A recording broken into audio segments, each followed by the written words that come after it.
आज मैं हरियाणा के हिसार राजगढ़ रोड पर संत शिरोमणि सदगुरु कबीर संत सोसाइटी के छात्रावास में खड़ा हूँ, जहाँ पर पूरी टीम मेरे साथ खड़ी है। और ये वो छात्र है जो हरियाणा में बहुत ही मशहूर और जिसका नाम है, यहाँ से बड़े बड़े लोग और छात्र यहाँ से पढ़ाई लिखाई करके बहुत बड़े बड़े ओहदे पर आसीन हो गए हैं। आईएएस आईपीएस बन गए हैं, जुडिशरी में चले गए हैं, शिक्षक बन गए हैं, डॉक्टर बन गए हैं। और इस छात्रावास का बहुत बड़ा इतिहास है, क्योंकि ये संत कबीर के जो अनुयायी हैं, धानक समाज के लोग हरियाणा में, उन सभी ने तन मन धन और खून पसीना लगाकर इसको सींचा है। अभी मेरे साथ यहाँ पर इसके जो संरक्षक हैं, पैटर्न है, जोगीराम कुंडिया जी हैं, और इंदौर भोपाल से मध्य प्रदेश से आए हुए आदरणीय नारायण सिंह केसरी साहब हैं, जो पूर्व राज्यसभा सांसद हैं, जो कि धानक समाज के लिए दिन रात पूरे भारतवर्ष में घूमते हैं। तो मैं इस छात्रावास के बारे में जानना चाहूँगा कि ये कितना क्षेत्रफल में बना है और कितने रूम है यहाँ, कितनी यहाँ लैब है, किस तरह से छात्रों को पढ़ाया जाता है, और क्या कैसे कैसे उनको लाभ मिल रहा है शिक्षा के क्षेत्र में, और क्या क्या आगे की योजना है, भविष्य में कितना लाभ होने वाला है यहाँ के लोगों को, हरियाणा के अनुसूचित जाति वर्ग के गरीबों को, और यहाँ किस तरह से और आगे की इनकी प्लानिंग है, उसके बारे में मैं जानना चाहूँगा। और इसमें कितने लोग, इसमें कैपेसिटी कितनी है बच्चों की पढ़ाई लिखाई के लिए, और क्या क्या और आगे यहाँ हरियाणा सरकार या हमारे यहाँ मैनेजमेंट कमेटी किस तरह से इसको रन कर रहे हैं, उसके बारे में, जिसका लाभ हरियाणा के तमाम बच्चों को मिल रहा है। हमारे साथ हैं यहाँ के छात्रावास के चीफ पैटर्न जोगीराम कुंडिया जी। इसके बारे में हम प्रकाश डालना चाहेंगे, क्योंकि जो आपका यहाँ से चला जा रहा है, पूरे भारतवर्ष में देश की जनता, इवन सभी राजनीतिक पार्टी और धानक समाज के लोग इसको देखेंगे, सुनेंगे, और इसको ज़्यादा से ज़्यादा आपके नक्शे कदम पर चलने का प्रयास करेंगे। मुझे सब बताइए कुछ। सबसे पहले तो मैं आज दादा नारायण केसरी जी का, लक्ष्मण दौरिया जी का यहाँ पर मेरे पर हार्दिक अभिनंदन करता हूँ। संस्था की तरफ से संत कबीर शिक्षा समिति का गठन 1994 में हुआ, और 1994 में संत कबीर जयंती के ऊपर चौधरी भजनलाल जी, जो तत्कालीन मुख्यमंत्री थे, उनको आमंत्रित किया गया, और उन्होंने 1.5 एकड़ जमीन और 2 लाख रुपए देने की वहाँ घोषणा की। और उसी के तहत हमने मतलब जो है ना यहाँ से शुरू किया काम। 1.5 एकड़ जमीन चौधरी भजनलाल जी ने यहाँ इस छात्रावास के लिए 1994 में हमें दिया गया। उसके बाद जैसे जैसे चलता रहा, 1998 में इसका हमने काम शुरू किया, निर्माण शुरू किया। तो इसके बाद यहाँ कम से कम 100 के करीब की कैपेसिटी तो पहले है, और 12 कमरे और बन चुके हैं।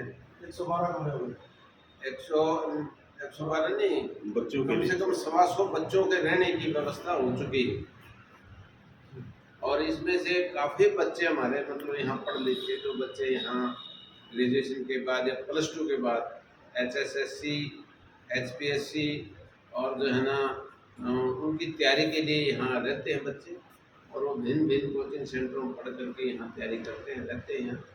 और काफ़ी बच्चे यहाँ से निकले भी हैं और काफ़ी कामयाब हुए हैं हमारे। जिस प्रकार से आप संत कबीरदास के नाम से ये छात्रावास है, तो ज़्यादातर धानक समाज के बच्चे पढ़ते हैं, और अन्य जाति अनुसूचित जाति के बच्चे? हम मोस्टली तो धानक समाज के ही हैं। बाकी दूसरी जातियाँ जो गरीब बच्चे हैं, चाहे वो किसी भी वर्ग से हैं, वो सभी के सभी यहाँ रह सकते हैं, उसमें कोई पाबंदी नहीं किसी बात की। दूसरी बात ये है कि हमारा भी आगे भी एक उद्देश्य है कि लड़कियों का छात्रावास बनाया जाए।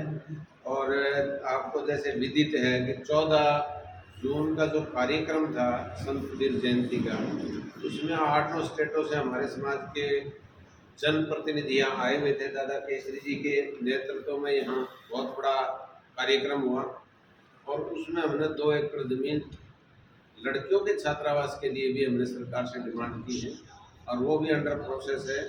यदि वो हमें मिल जाती है तो वहाँ लड़कियों का एक सेपरेट हॉस्टल भी हम मतलब बनाने का काम करेंगे, क्योंकि समाज में लड़कियों की शिक्षा पे बहुत कम ध्यान दिया जाता है। लड़कियाँ कम पढ़ी लिखी हैं। हम चाहते हैं हमारे दूसरे समाजों के जैसे लड़कियाँ आगे निकल रही है, हमारे समाज में लड़कियाँ पढ़ लिख के आगे निकले। जानना चाहूँगा, जो हमारे नारायण सिंह केसरी साहब हैं, राज्यसभा से सांसद रहे हैं 2 बार और पूरे हिंदुस्तान में समाज के लिए घूमते हैं, अनुसूचित जाति वर्ग के लिए घूमते हैं और उनको जागरूक करते हैं, संगठित करते हैं उनके वेलफेयर के लिए। जिस प्रकार ये राजगढ़ और सिरसा हरियाणा के हिसार में ये छात्रावास बना है, तो क्या आप चाहते हैं कि समाज के और भी लोग इसी तरह छात्रावास अपने अपने प्रांतों में बनाएं में, ताकि अनुसूचित जाति वर्ग खास करके धानक समाज के पीढ़ी युवा पीढ़ियों को उनके फ्यूचर के लिए, उनके बच्चों को और आने वाली जो पीढ़ी उनके शिक्षित पढ़ाई लिखाई के लिए लाभ मिल सके और उनको संगठित किया जा सके, शिक्षित किया जा सके, क्योंकि जरूरत है इस समय की, मांग भी है। क्योंकि जितना पढ़ाई लिखाई आप करेंगे, जैसे भीमराव अम्बेडकर साहब कहते थे कि शिक्षित बनो, संगठित रहो, तो आप समाज के सबसे बुजुर्ग और सबसे बड़े राष्ट्रीय नेता के रूप में भी है, जो पूरे भारतवर्ष में धानक समाज को जागरूक करने के लिए भ्रमण पर निकले हुए हैं। समाज में चेतना आई है और उस चेतना का साक्षात उदाहरण जो है हिसार में बहुत पहले से यहाँ पर चमत्कार हुआ है। लोग यहाँ पढ़ने आते हैं, लोग आश्रम हैं और शिक्षा के मामले में हिसार का एक एक कार्यकर्ता, परिवार के साथी, सभी समाज के मित्र इसमें तन मन से लगे हुए। उसकी सफलता का परिणाम ये है कि यहाँ से अच्छा आश्रम है। ये इस आश्रम की एक हिंदुस्तान में हमारे समाज में नहीं, सभी समाज के सामने मिसाल है। ये अभी मैं आपको विजुअल दिखाऊंगा कि छात्रावास कितना विशाल बना हुआ है और कितना बड़ा है। जहाँ पे पार्क है, टॉयलेट है, यहाँ पे लैब है, रहने के लिए कमरे हैं। मैं दिखाना चाहूँगा कैमरामैन को कि बस दिखाएं कि ये देखिए, ये हिंदुस्तान में हरियाणा राज्य में हिसार में कितना बड़ा धानक समाज का छात्रावास बना हुआ, जो कि कबीर साहब के नाम से है। ये कमरे हैं, दिखाना चाहेंगे, कमरे पड़े हैं, वो गेट है और ये रहने सहने के लिए, खाने पीने के लिए सभी सुविधा यहाँ पे गरीब के बच्चों को, अनुसूचित जाति के बच्चों को, खास करके धानक समाज के बच्चों को उपलब्ध है। मैं अभी ये हमारे साथ खड़े हैं, इनका नाम जानना चाहूँगा। आप कुछ?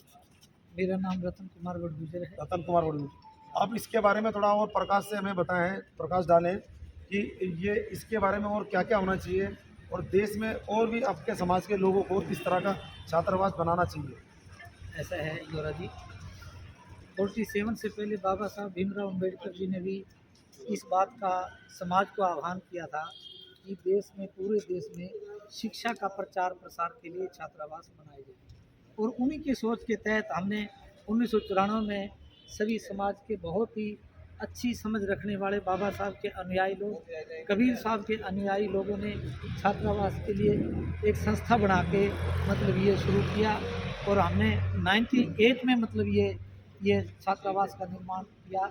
सबसे पहले जोगीराम जी इसके प्रधान बने, मैं जनरल सेक्रेटरी बना। और हम धीरे धीरे समाज को जोड़ने के लिए, बाबा साहब के मिशन को शिक्षा के क्षेत्र में ले जाने के लिए हम एक वर्ष में अनेकों बार गांव-गांव तक, गली-गलियों तक समाज के बीच में जाते हैं और समाज को इस छात्रावास के साथ जोड़ा है। और आज हमारे इस छात्रावास में 3 हॉल हैं, 70 से ऊपर कमरे हैं और बढ़िया लाइब्रेरी है बाबा साहब भीमराव अम्बेडकर जी के नाम से। और कंप्यूटर सेंटर है हमारा बीच में एस्टेब्लिश हमने किया है। और कन्याओं का छात्रावास और इंस्टीट्यूशन हम बनाना चाहते हैं, ताकि देश के अंदर जो +2 तक तो स्कूल हैं गांव में, उसके बाद हमारी बच्चियां शहर में आने से संकोच करती, माँ बाप भेज नहीं सकते। हम चाहते हैं कि यहाँ रहकर वो बच्चियां पढ़ें लिखें और अच्छी तालीम हासिल करके तो इसमें वुमेन सेक्टर में भी मतलब अच्छा विकास करें।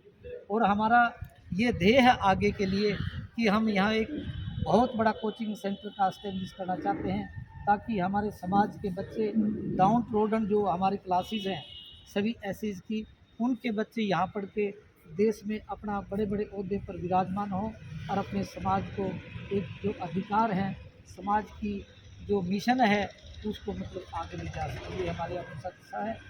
तो हम ये छात्रावास जो मैनेजमेंट कमेटी है, उनका फ्यूचर प्लानिंग कितना ज़बरदस्त है, अच्छा है। ये देश हित में भी है, जनहित में भी है और अनुसूचित जाति वर्ग के लिए भी बहुत ही सराहनीय कदम है। जब तक देश के बच्चों को शिक्षित नहीं किया जाएगा, तब तक देश भी मजबूत नहीं होता है। भारत सरकार की भी ये पहल है कि हर गांव में, हर जिले में, पंचायत में, हर राज्य में शिक्षा के क्षेत्र में ज़बरदस्त बदलाव आए। इसके लिए भारत सरकार भी प्रयास है।